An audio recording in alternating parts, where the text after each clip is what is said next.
Assalamualaikum warahmatullahi wabarakatuh. Perkenalkan, saya Agung Dwi Nugroho, peserta Lacar CPNS Kementerian ATR BPN tahun 2021. Pada kesempatan kali ini, saya akan menyampaikan tentang nilai dasar komitmen mutu dan anti korupsi.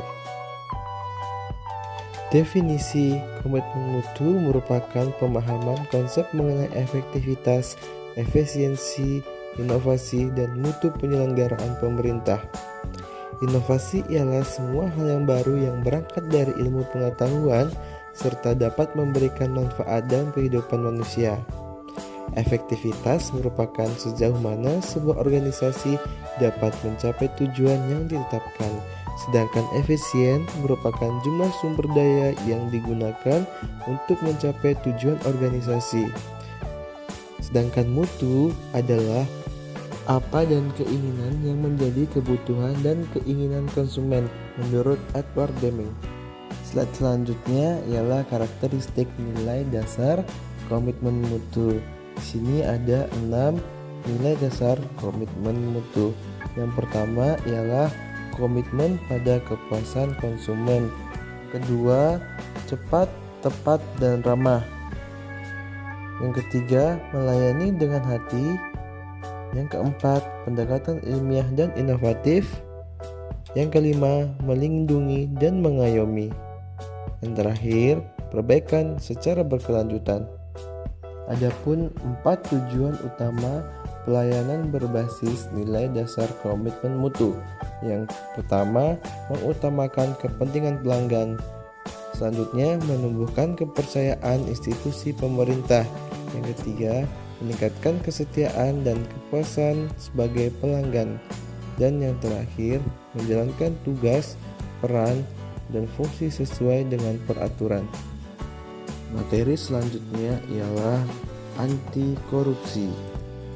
Definisi korupsi berdasarkan Undang-Undang Nomor 31 Tahun 1999. Korupsi adalah tindakan setiap orang yang secara melawan hukum melakukan perbuatan memperkaya diri sendiri atau orang lain atau suatu korporasi yang dapat merugikan keuangan negara atau perekonomian negara.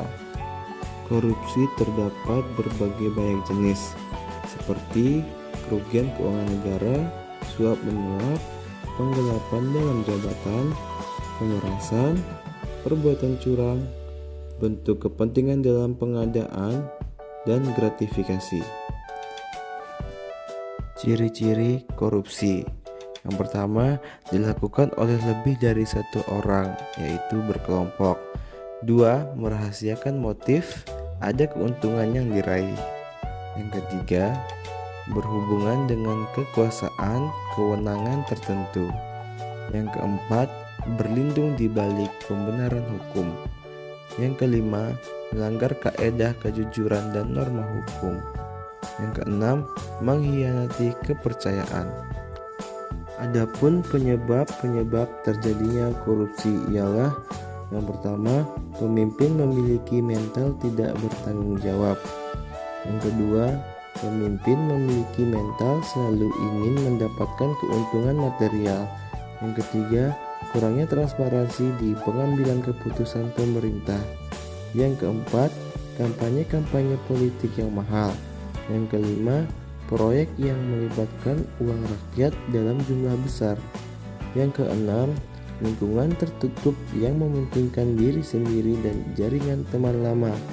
Yang ketujuh, lemahnya ketertiban hukum.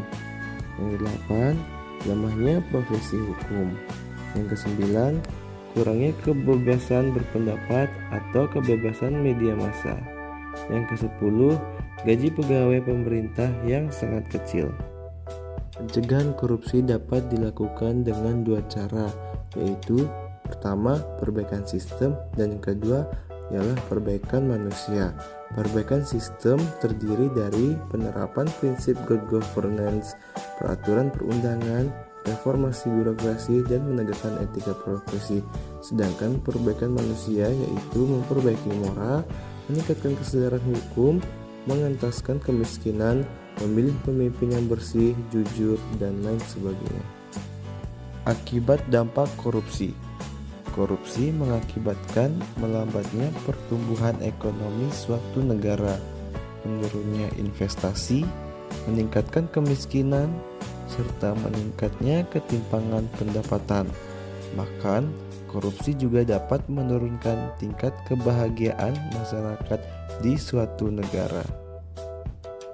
Sikap anti korupsi. Terdapat 3 konsep dari nilai anti korupsi, yaitu nilai inti, etos kerja, dan nilai sikap. Nilai inti dari anti korupsi yaitu jujur, tanggung jawab, dan disiplin.